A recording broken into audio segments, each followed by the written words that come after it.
Iron Will, The Power of Never Giving Up. That is such a good title. Yeah. Alright, so a little bit about me. So I'm the co-founder of a podcast called Sounds Like Autism. I co-founded it with my kind of co-business partner, Dave. And our mission in that is to spread awareness about autism to a global population and educating the world. Next. So this one, I didn't want to have to put this here, but like I was told, you got to put your accomplishments. I'm not trying to brag, folks. I'm generally not. But okay. I know Mr. Humble over here. But so achievements and accolades. So I got the Nicely Jocelyn Award. I got from an organization called Chapters. I got an advocacy award for the Community Heroes. I'm on the New York State Autism Advisory Board, which honestly is pretty darn cool. Trying to do stuff pretty cool. I'm part of the Nicholas Center for Autism Behavioral Committee. I got a couple of New York State citations from the Assembly, proclamation from the New York State Assembly, and a proclamation from Town of Hempstead. All pretty cool things. And the picture over there is a former Congressman Tom Suozzi at my apartment, picking up a flag thing, which we'll go into later on. Pretty cool. All right, next. All right, and that's a picture of me with Assemblyman Chuck Levine, who is also a supporter of our cause, which I'll go into later. But that's the Neurodiversity Strength Flag. Just passed the state senate a couple months ago, and I'll go into more of that later. But yeah, this flag is going to be representing all of you. So yeah, huge win for this community. Next, public appearances. I promise I'm not trying to brag. I know this seems like the Josh Bragg show. I'm not. Alright, so public appearances. I had a speaking appearance at Uber headquarters in Manhattan, which was, again, that was pretty cool. I mean, got to speak at Uber, pretty cool. Spoke at Ohika Castle, SUNY Farmingdale Career Fair. I am the most frequent person on ABC's segment More in Common. There was one in, I believe, 2019. We talked about employment with autism. A little one recently, and there's going to be one dropping fairly shortly, all about the new Neurodiversity Strength Flag, and where I also talk about the need to have neurodivergent congressional advisors, because we, quite frankly, folks, we need to have a stronger voice in government. We need to be able to advise our elected officials. The fact that we don't already have this is absolutely disgusting, and we need this, and I'm going to be trying to push for that, and I'm talking to several people already, and we're going to be seeing about getting that done. Next. Oh, and I was 10X speaker, yeah. Completely forgot about that. Yeah, so that's a picture of me giving my 10X in Farmingdale 2019. All about why hiring folks, neurodiverse people, hiring them is actually good for business because we think differently. And hiring people who think differently is quite frankly smart. You don't want people saying, oh, I'm just going to think the same way, and you'll get the same results over and over, and you'll never have a competitive advantage. Like, it's not charity, it's good business. And I don't know why this hasn't caught on. But, I mean, it's starting to, thank God, but it's a good business move. I mean, yeah. All right, next slide. So, anti-sugarcoating life. This I feel extremely strongly about. I would first like to say that I think sugarcoating is absolutely detrimental to the progress of humanity. And I can tell by some of the faces here, you're like, wow, that's kind of extreme, right? Well, no. Because think about it. Why do we sugarcoat? Does anyone here know why we sugarcoat? Let's see some hands. You. Why do you sugarcoat? Yes, me? Yeah. Okay. You know why sugarcoating is a bad thing? It's because you go too hyper, and it makes you go very hyper. No, not like that. You, Matt? Hi, I think sugarcoating makes it, people tell you what you'd like to hear, not what actually is. So it's actually not a good thing because you don't get the true story. Good answer. Yes. Now, why do people do that? Why? Because it's one of the most ultimate forms of selfishness. Now, when I was a little kid, my mom, who's right there in the back, and mom waves and hi. Mom? See that, Mom? Thanks, Mom. Thanks, Mom. So, Mom, when I went to the doctor, getting blood work done and stuff, the doctor would be very selfish and say, "Don't worry, young man, it's not going to hurt at all." And we all know doctor would say that. Why did the doctor say that? Why? Because the doctor didn't want to have to deal with me crying as a baby. It would be inconvenient for him. He did not want to have to deal with that behavior. So he didn't have to deal with the inconvenience. He tried to lie to me in a full sugar clip. Now, Mom, much to the doctor's dismay, would tell me the truth. No, Josh, it's going to hurt, but for a very little bit. So Mom did a selfless thing, telling me the truth, which is important. And thus, I was expecting the obvious outcome, so it wasn't a shock. Nowadays, lots of people, especially in our population, folks who always sugarcoat things, saying things like, oh, don't worry, when you get through high school, life's going to be a breeze, it's going to be easy. Not true. By sugarcoating, it hurts people. Sugarcoating is one of the most selfish, destructive things you can do. And I think it's absolutely horrible. Next slide. Alright, so early school years. When I was in school, throughout all schooling, I was bullied like crazy. I got lack of support from teachers. Actually, some teachers were part of the bullying. For example, I'm not trying to get pity or sympathy or anything. I'm just saying this because I'm literally one of you. I've gone through all of it. The bullying, the verbally abusive teachers. I understand what it is. I remember going to camp, getting hit by the counselors, basically choked by having like a lanyard thing dragged when I was on it. Whole bunch of horrible things. I was diagnosed at 13, however, that did not do anything for me in school. The teachers, quite frankly, didn't care. And that is the sad reality of the situation for lots of folks. It is. And the reason I'm saying it is because in order to address the problem, you have to address the problem in the room in order to make it go better. If we don't address it, we're literally not doing anything, and it'll just grow, and get worse. And that's garbage, frankly. So that is why I'm speaking about this. Next. After high school. Alright, so after the dreadful experience of high school, I went to a program at NYIT called the Vocational Independence Program, which is now defunct, unfortunately. This program I think is really good and there should be lots of these. It pretty much taught you how to live on your own, pay bills, real life skills. Now, I have lots of friends, lots of them neurotypical, who tell me, well Josh, I wish I had that instead of college because instead of majoring in X, Y, and Z, I would love to learn how to pay my bills, or I would love to learn how, to pay rent or budget. That's what that program taught us. So we learned real life skills. I'm very happy I had that. Also, I went to Nassau Community College. Now, what I'm about to say is probably going to disqualify me from ever getting a speaking gig out of college, but whatever. College is actually not really that necessary nowadays. I went to Nassau Community College, and quite frankly, it was a complete waste of time besides the law class. It was. Not one thing besides something from law class did I ever use in my adult life that I got from college. Now, I'm just being honest with us. I'm not sponsored by any college, obviously. So you thought, I'd be paid by a company. No.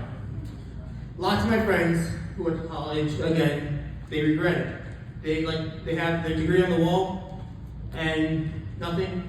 Me, I have state citations and stuff on my wall, and I'm a college dropout. So what I'm trying to say here, folks, is if college wasn't for you, if you dropped out, if you couldn't afford it, if your degree just couldn't get you into that one, it's not the end all be all. Sure, college could be good, but you don't need it now. Go to YouTube, you can learn whatever you need. YouTube is the best free university, and you will not go into debt on YouTube, which is great, right? I'm not sure if anyone likes that, but I know everyone hates it, right? Don't we all hate that, right? No hands? I hate that. Is it awesome? Who else hates that? Come on, let me see 2 more hands. Come on, let's not be shy here. All right, great. Okay, fine, lively crowd. Yay. My God. All right. So that's all I have to say about college. Next. Okay, so volunteering at the American Aircraft Museum.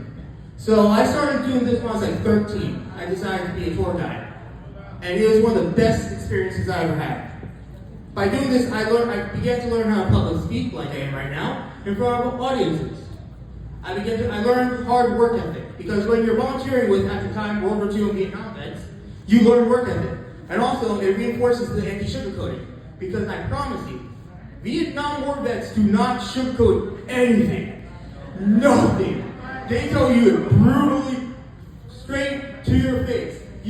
Like, I had girl problems, they told me exactly, no, yo, bro, this is what's up, nothing, right? Alright, so I learned not to sugarcoat, I learned not to respect sugarcoaters, and I respect people who tell me the truth. And that is a big part of where I got that from. Next. Finding a career, not just a job. Alright, so by trade, I'm in the screen printing and embroidery biz.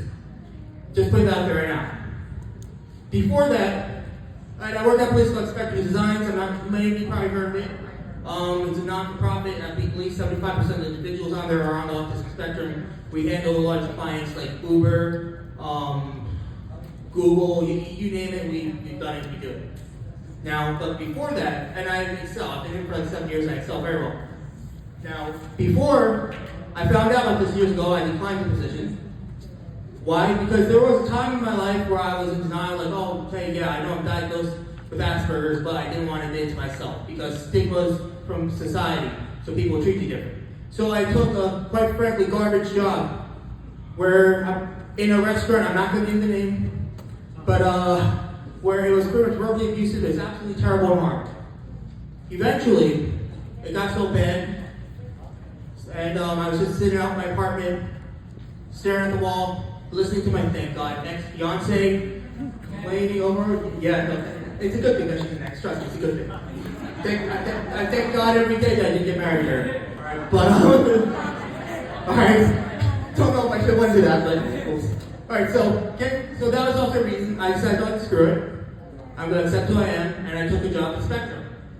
Now, I advanced there because it's supportive, inclusive, and they genuinely accept you for who you are, and they put you in good work based on your natural talent and skills.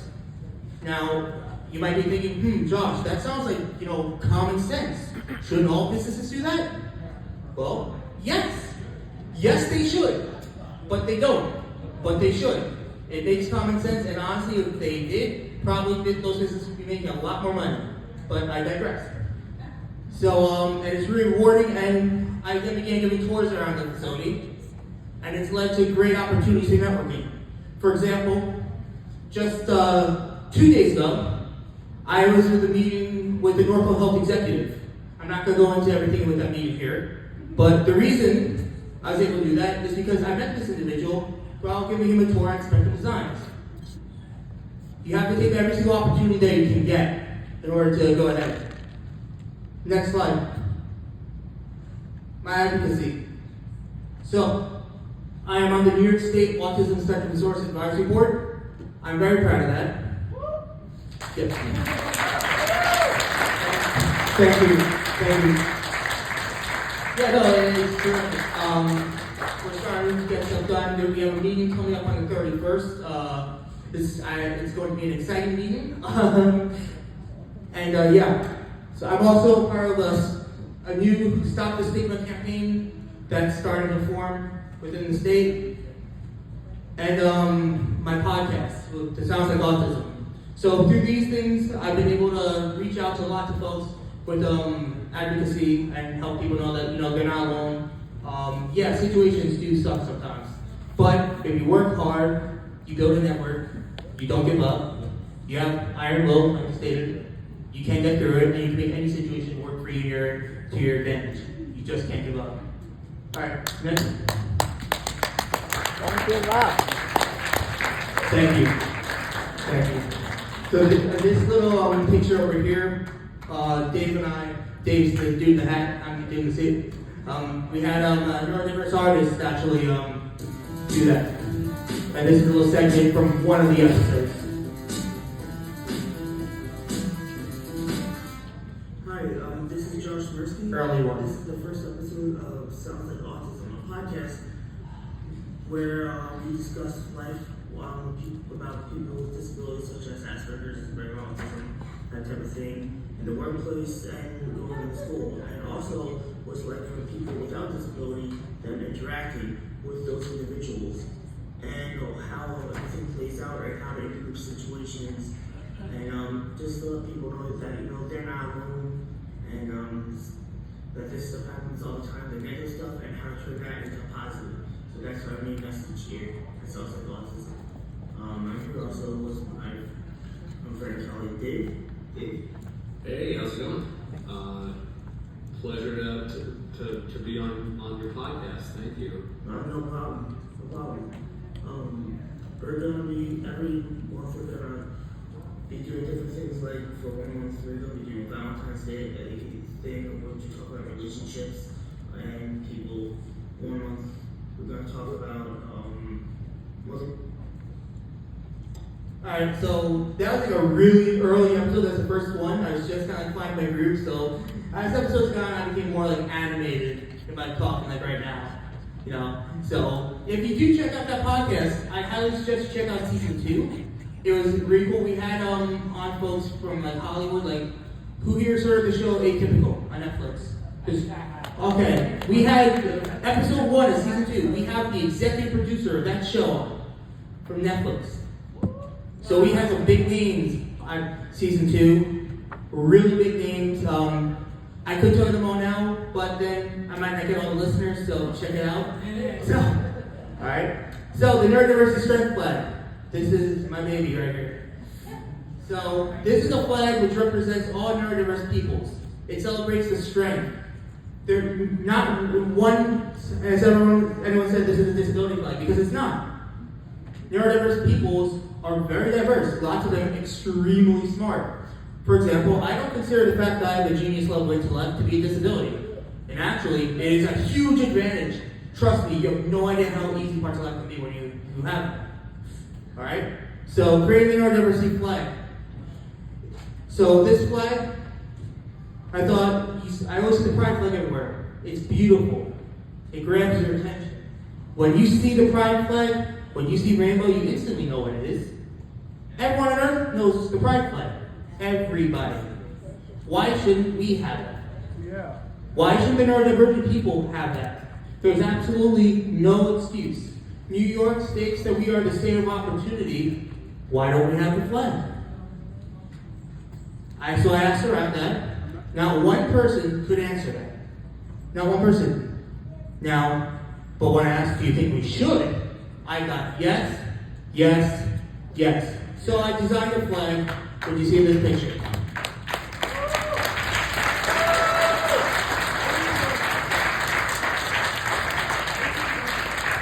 Thank you. Well, so after a lot of hard work, whole bunch of stuff, I got support behind it from politicians, and long story short, a little while ago it got passed by the state senate. So that's a big deal. Very big deal. Unanimously, every single state senator in the state of New York voted yes that there should be a neurodiversity flag for the state of New York.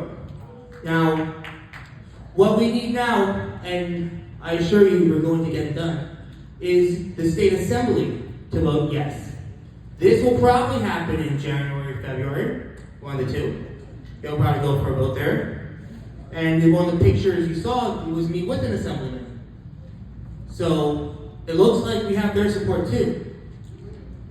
So if you're good at putting together dots, you're most likely going to get past the assembly. At that point, after it passes the assembly, the bill, which is called S5169, if any of you want to look it up, the bill's called Assembly Bill Senate Bill S5169. Okay? We'll go to Governor Hochul's office. Then, God willing, I'm pretty sure she will, Governor Hochul will sign the bill. Then, New York will have a neurodiversity flag, which you see right here. Thank you. It is important that this get adopted as quickly as possible by the community at large. It's important that we share pictures of this on social media. It is important that we see this thing flying, so on and so forth. This thing has to be as big as a pride flag. Because quite frankly, why shouldn't it be? Why shouldn't it be? People ask that, and yeah, it should be, and it will be.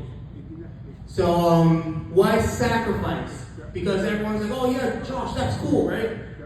But not a lot of people will be able to get this single-handedly done. What I sacrificed is, first of all, a huge amount of my time. Like, we're talking like over a year. Health. The amount of stress going into all this, you don't have to deal with people, corporate, politicians, causes a lot of stress. So I lost 8 teeth due to stress-related depression and things like that. 8 teeth. The bottom 4, gone. These are fake. But I kept going. Because if I stopped, then it would be for nothing. If I stopped, then the mission would be a complete failure. And I would not accept that. So I keep going. Relationships, dating. That and the depression and all. Yeah. Relationships. I would go on dates sometimes. I don't do this now because I'm past that part. But I go and I'd walk past the flagpole, I'd say, like, hey babe, my flag's gonna be up there. And I'd start going on and on. And like, Yeah. The second date didn't happen. Which is okay, you know. No. Now I don't do that anymore. But that was back when it was just a vision. You know, because when you're that passionate about something, it just oozes through. And time, like I said, I mean, this thing, an immense amount of time, complete dedication. I work through my lunch breaks, I work every day. I have not generally relaxed on lunch break in well over a year. Every lunch break, I am holding either meetings, texting people. And the people I'm texting are people, for example, who may announce that they're running for Congress sometime soon. Because, like I said, it is important that we get people in this government who support our cause. It's very important. I am working on that right now. And please don't ask who that person is. I can't really go into it. They haven't announced it. I've told like script the whole campaign. So yeah. Next slide. And the flag takes flight. So I am no mere idle procrastinator. I want this thing flying everywhere. Now, I want it also flying at a government building, just as a proof of concept to see, hey, can I actually get this done? The picture you see here is at a government building in Smithtown. Smithtown threw 3 of these flags. 3. This is at their main building. This was the first time any government building flew the neurodiversity striped flag. This is massive, and this is going to be the first of many. I assure you, first of many.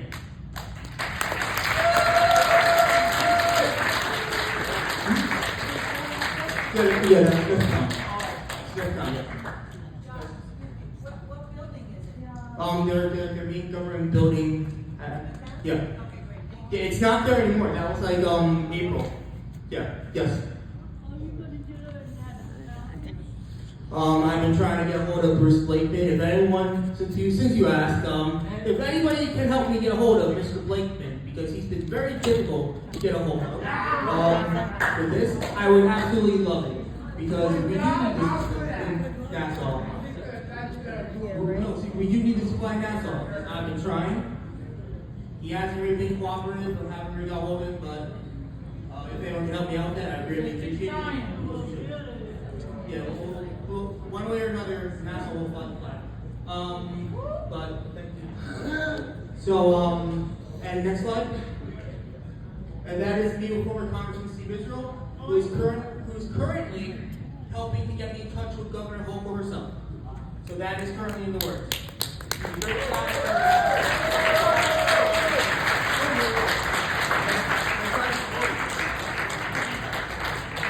And yeah, that's a pretty cool picture. I mean, that's a super great. Yeah, that's like America right there. Boom. And now I would like to show you all the flag. This is your flag.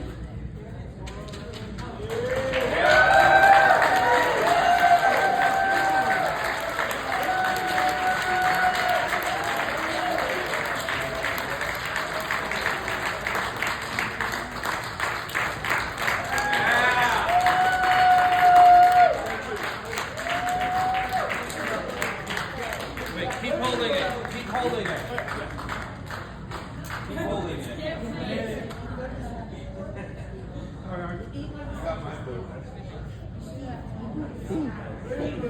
Over there.